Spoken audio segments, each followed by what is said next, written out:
This program is brought to you by the Durango Coffee Company, a special place for cooks, coffee, and friends. Now, you wouldn't think that a grandmother would become a skateboarding fanatic, but for Durango area resident Karen Rowan, skateboarding has all become her life. A few years ago, Rowan's grandson became an avid skateboarder, but Rowan, a retired Chicago policewoman, was leery about letting him skate in the local park by himself. Rowan said the park was filled with trash. She found used hypodermic needles and condoms in the surrounding underbrush, and she observed illegal activities on the park's periphery. Not a healthy environment for young skateboarders. Today, the skate park is a clean, local attraction where families come to watch their kids perform their skateboarding tricks.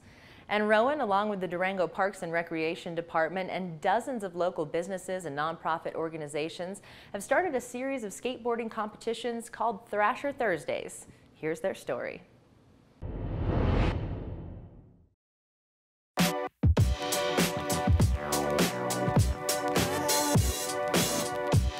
Pat expressed an interest in changing the skate park. You know, he had a lot of, I wish it had water, I wish it had shade, I wish it was a little cleaner. And we talked about it, and I said, you know what, Pat, wishing doesn't make it happen. So if you're really serious about it, you know, let's do a little civic responsibility and we can get the ball rolling. And that's what we did. Historically, skate parks and skaters have a pretty bad reputation. And it's really, you know, not true, because they're just good kids who are individuals and have a different expression of athleticism. And we also found that cities installed skate parks and then sort of walked away from them, and what happened was non-skaters would sort of take over the skate park. I also found that skate parks can become protective factors. And a protective factor, which, you know, I learned a lot about through this experience, is most kids have family support or friends or teachers, mentors who support them when they have challenges.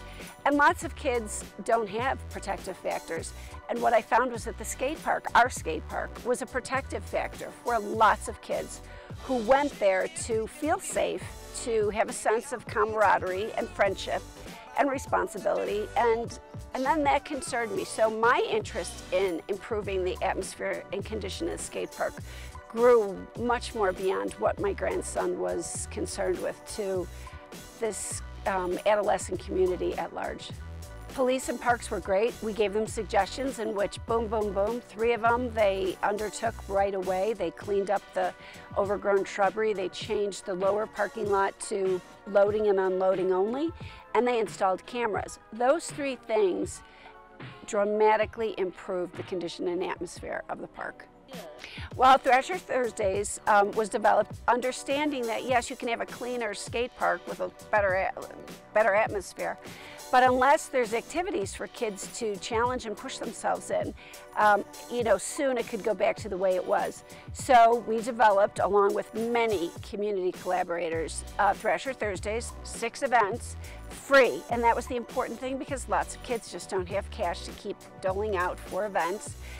So they come and they compete at their own level. Healthy activities make a better choice. So the more we have in the community, the easier it is for the children to choose make the right choice. Yeah, I mean, as a father, I didn't like always having my son down here without an older person watching them. With the cameras they put in, with a lot of people taking more care of the park through all these conversations that Karen Rowan and a bunch of people brought up to the city, it's been just a cleaner environment, and it's a beautiful thing again. Well, skateboarding is no longer a crime. You know, you see a lot more kids getting in at an early age. It's Olympic-style activity where you see, you know, the median age has dropped from, you know, we were 15 years old when we would come here and skate. And that's almost an adult compared to these kids that are 7 and 8 years old. And they need a healthy environment to skate in, you know. And I have got a kid now myself, so when I come down here, it's like, I want it to be a safe environment for everybody. It's made a sense of family for a lot of people. It made a lot of people happy. A lot of people have found their passion in skateboarding here. And I just think it's awesome. It's changed people's lives. Skating has changed my life in a great way. And I just think everyone's happy when they're here, good sessions and stuff, and having fun.